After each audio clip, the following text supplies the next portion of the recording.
Hey guys, welcome to a Spooky Quickie. I'm Mandy. And I am Sammy. Here we are, episode Number number 6. 6. Okay, let's open up with this past weekend was CreepyCon. Sammy vended, and how was it? Man, it was really good. Man, there's so many things to say, but I want to start with saying that CreepyCon is put on by a team of 3 people. Specifically, I want to talk about Nick. Nick's one of the founding members of CreepyCon. Nick is a huge horror fanatic.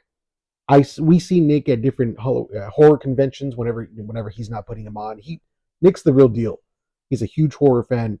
So the reason why I bring that up is because CreepyCon is a horror convention put on by horror fanatics. Real horror fans. That's what makes CreepyCon really, really awesome. Yeah. Not only are they really cool, the CreepyCon was filled with a bunch of really cool vendors.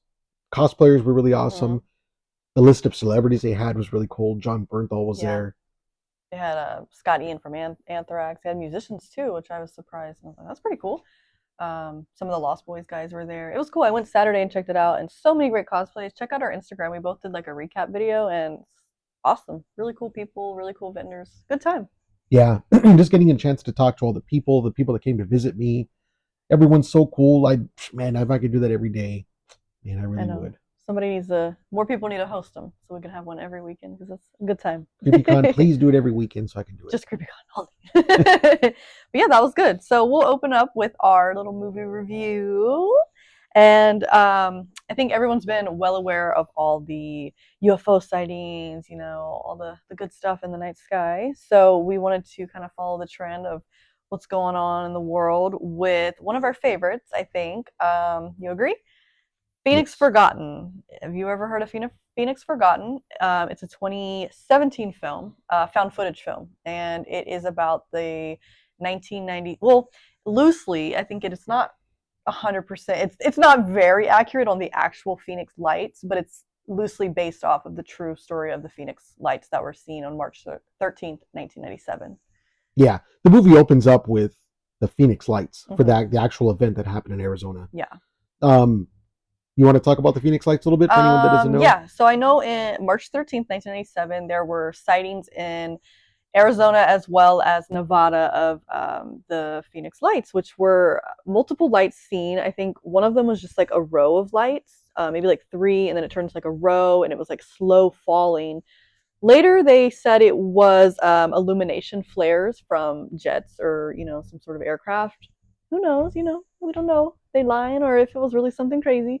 But also there was a V-shape. A lot of people saw this V-shaped UFO, which they are now saying it was some not now, but I guess 2000 something, they confirmed it was some sort of aircraft shaped like that. Again, you believe what you want. You could say it's aliens. You could say it's just you have no idea. You could say it's some sort of military jet. I don't know, but a lot of people saw it. It was talked about. It's one of the most widely known cases of mass viewing of some sort of UFO sightings and lights. So really cool. Look it up if you want a little bit more information. Yeah, also to add a little more detail because they were saying that it was the military and stuff, but the accounts, just to give a little perspective on the size, this event happened at night. So they said that the V-shaped light formation was as big as a football field. It was huge, huge, moving in one formation. They were saying that it was flares. These lights didn't move like flares. These lights weren't dropping. So, but it was witnessed, as Mandy said, by multiple states.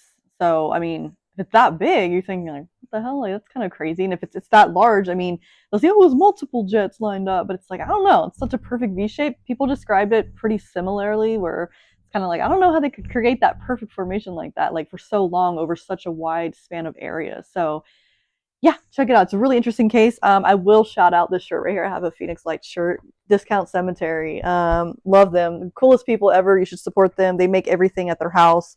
It's super comfy, super cute. I love it. I've had it for a few years now. So yeah, it's a cool shirt. Thank you. I love it. We have a few things from them. They're awesome. And it's just a cool shirt. Who's making Phoenix Lights shirts? Discount Cemetery.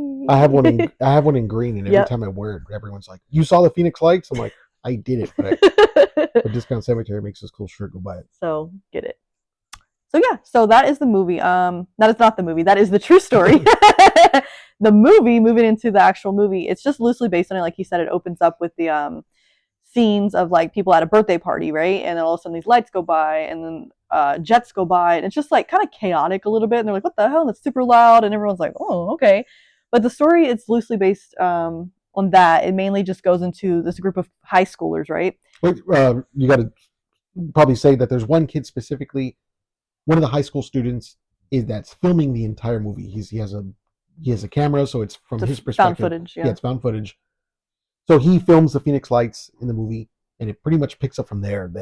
Well, yeah, he films them in that opening scene that we're talking about, and then it goes into, I guess, him and his two friends. It's two guys and a girl, right? I think the girl and one of the guys are a partner, and then he's like the third wheel kind of guy. Yeah, the girl is they're all high school students. She's Yeah. like a school journalist. Yes. The one filming the redhead kid, he kind of has a crush on the girl, but him and the girl and one of their other friends, who's like it looks like an older guy with a car, they all cruise out to the I guess the Phoenix The desert. area, yeah, to investigate, like, let's look if we can find some more information on this, you know? So they're out there in the desert. But the movie kind of bounces between the little sister who was little at the time when they're filming the footage. Mm-hmm. The sister, it bounces between her being an adult, kind of trying to, she's pretty much investigating. It's 20 years difference, right? Yeah. Because it's the sister, and she remembers when the lights were seen and when was her brother? Yeah, that's her brother. That's her brother goes off, and they've been missing for 20 years. And it's her talking about it. And then at that time, I guess they had just found this footage, and that's why she's bringing it up. Like, oh, I never figured out what happened to them, but we found this footage, so let's check it out. So you get to see the footage that was found, them preparing to go out, prepping the car, singing. It's really fun. I mean, found footage films are so cool because, like, I love found footage. I don't know, some people hate it, but I love it because this one in particular, the way it literally looks like they filmed it on like some high 8 camera or something. It's like really shoddy and crappy, and it's so believable when I'm watching it. I'm like, this is a movie, right? I have to, sometimes you want to look up and be like, is this an actor? Like, is this real?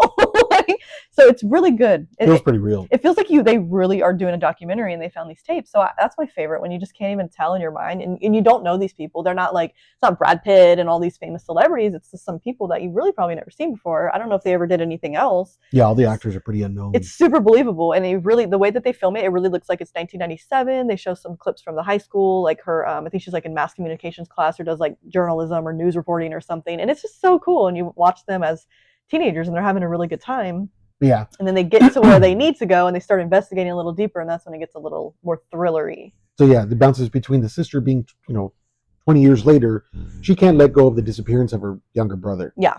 She's like, man, what happened to him? I know he's still around somewhere. But it bounces between her trying to do her own research and going back to the footage that the brother took. So the brother, the girl in the mass communications class, the journalist girl, and the older friend that drives, they go out to the desert. They're kind of just horsing around. They're drinking and stuff. They're doing teenage things. And then they film something in the desert where it kind of kick-starts the movie. They film... it's nighttime, right? And they're out in the desert? No. Not yet. They're still during the day, but Okay. they film a UFO. They catch a UFO. Yes. And they're like, what the heck? So they rewind the footage, and they're like, man, we can't believe we got that. Yeah, and they're out there like all day, and I know it gets night at some point, and they're still investigating, but then this movie's old, so we've told you before, if you haven't seen it, go see it, and if you don't want to hear it, just skip forward a little bit. But basically, they're driving, and like, I think I remember the scene, like when somebody's like chasing them, and it's a light. Well, yeah, you're gonna jump and hit a little. So they're like, oh, we got a curfew. They're trying to make their way back to the car because they're miles out. Yeah, they need to go home. Yeah. And along the way, they're seeing like burnt coyotes and stuff. Yes, something's out there just. Yeah, they're hearing light, or they're seeing lights, they're hearing things, and they finally get to the car. They're having issues with the car.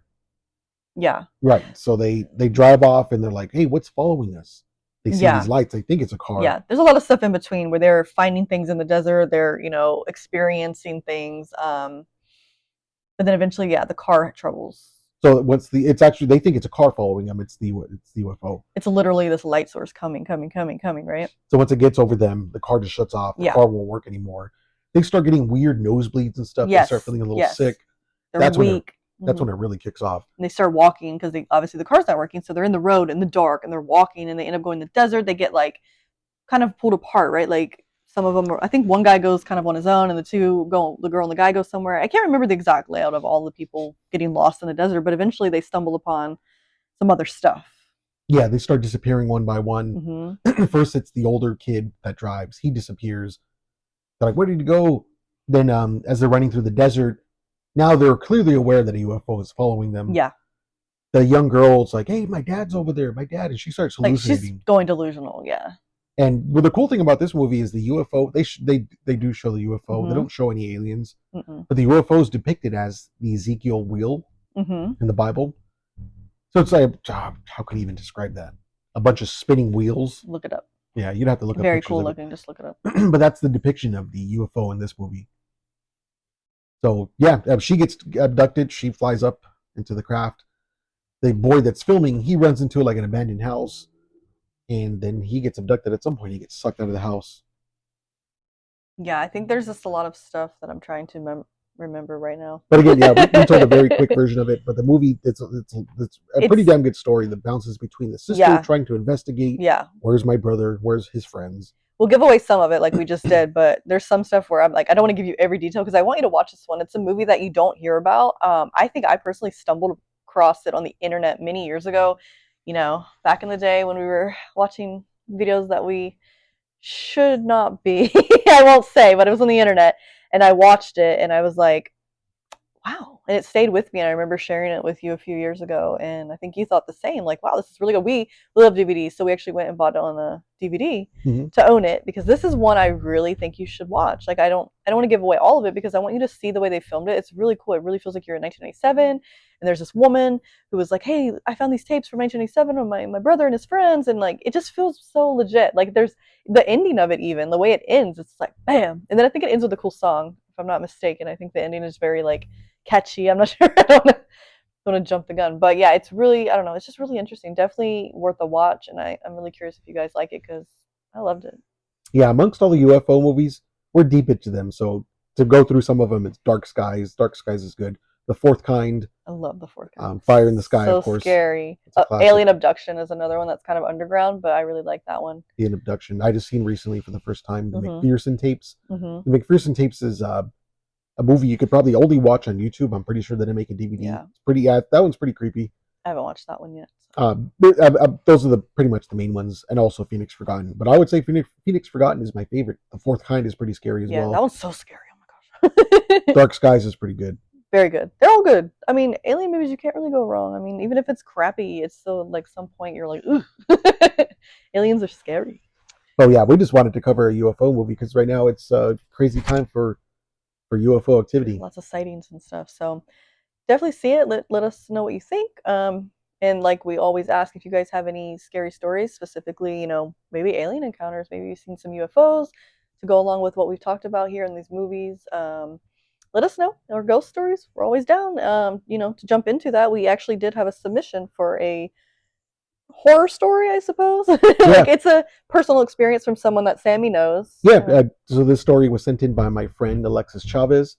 I've known Alexis for years and years since I'm older than him, so I've known him since he was a little boy. Not too young, but Alexis, yeah, he loves horror too, and he wanted to submit a story, and I think Mandy will be much better at reading it. So it's a little lengthy, so I try to summarize it, Alexis. But I got all the key points here. So here we go.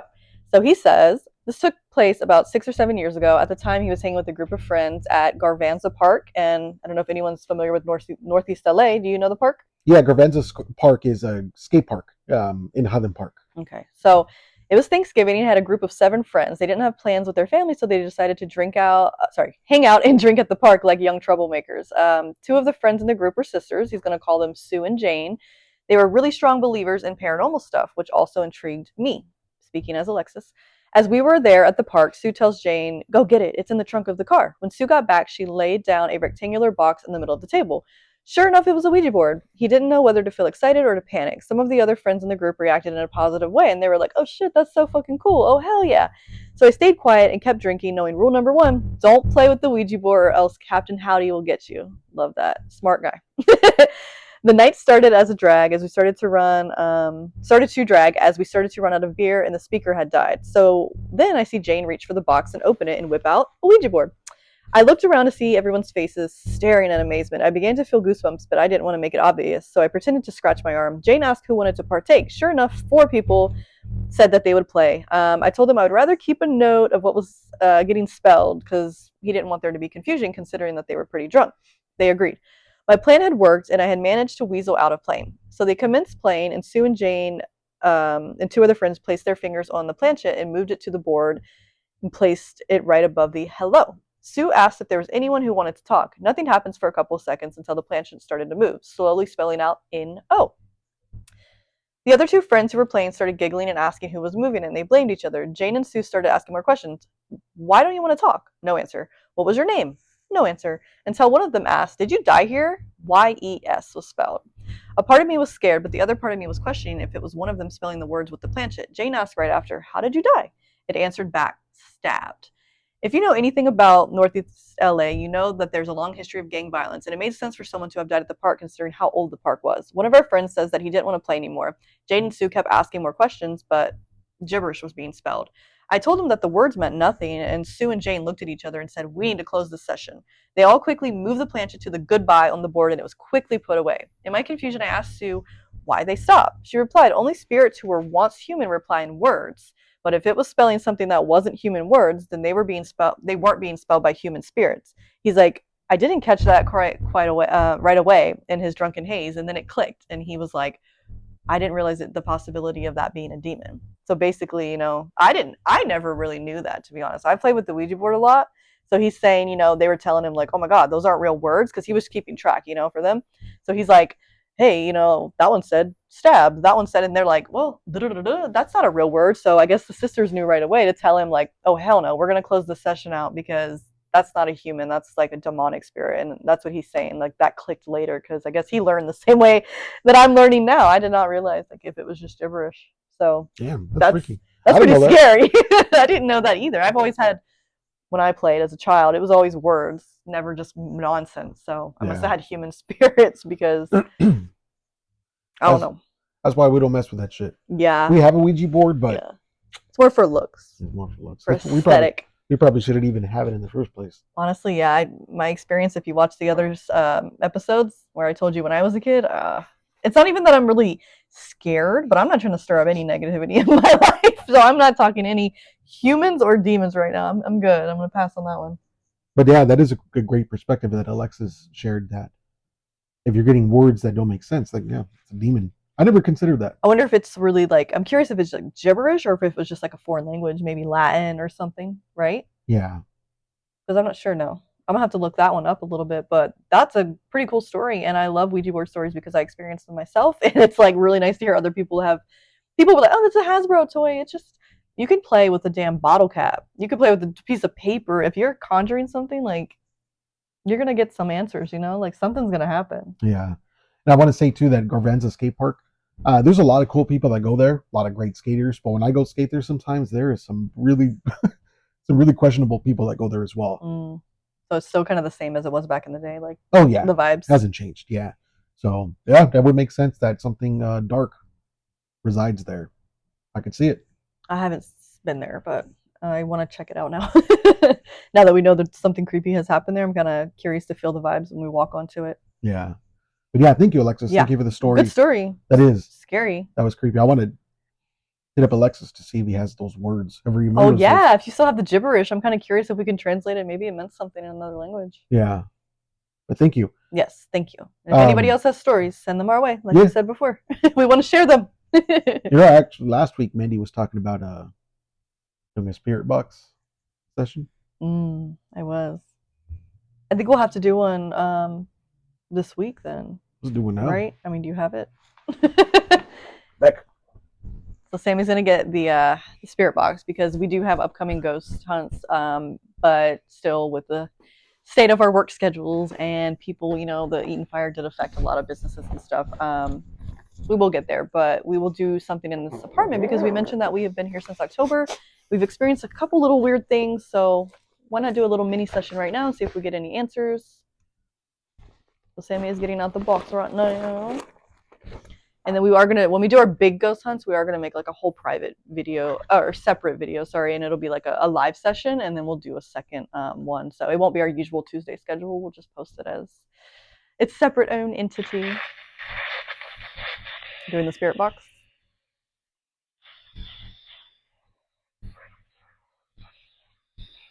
You guys can listen in on that and see if you hear anything.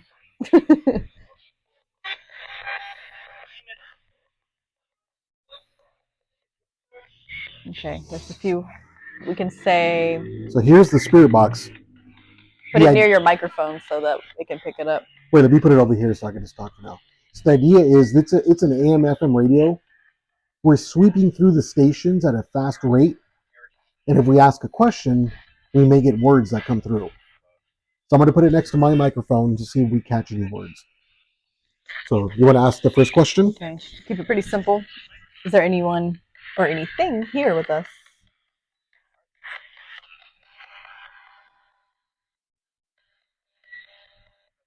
Is there? Go on. Go ahead. Can you give us a word, something that would let us know you're here? If you guys hear something, let us know. We might miss it.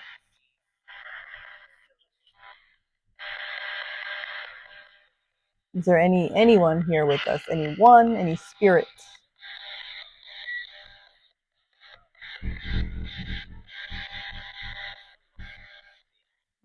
Sometimes when you play these back later, you find a lot more. So we will play this back too, and then let us know what you hear.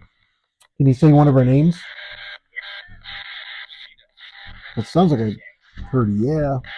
I kind of heard yeah.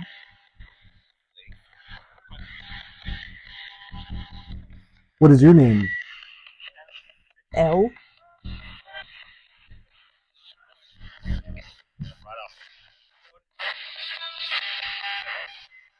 Do you have a name? Almost like Zurg. It's not the guy from Toy Story.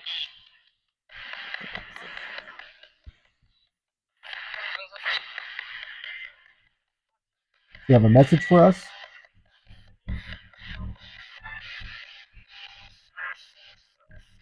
Bruh. Do you want to talk to us? Here, you hold this, and I'm going to pull out the EMF reader.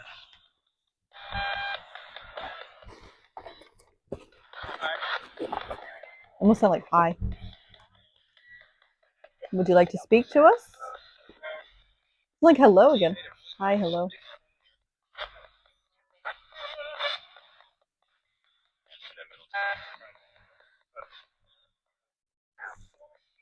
Any questions?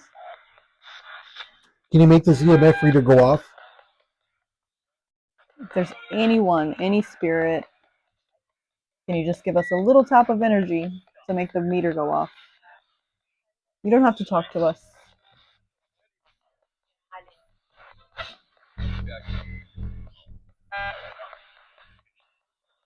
Do you like scary movies? Are you a UFO? Are you an alien? UFO.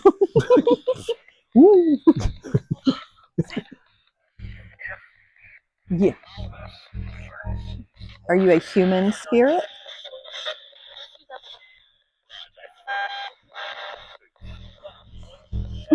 I don't know if that was our refrigerator or something behind us moved.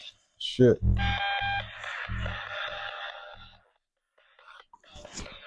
Can you say Sammy's name?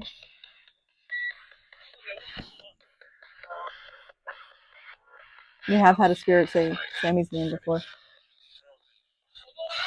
Can you say my name?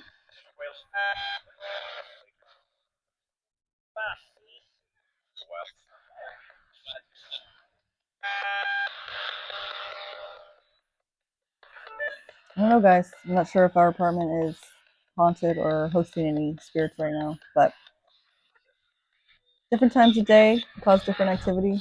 What's my middle name? You sound like it said stupid.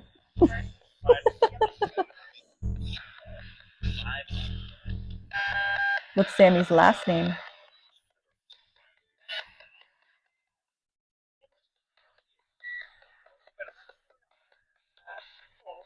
You have a message for the viewers.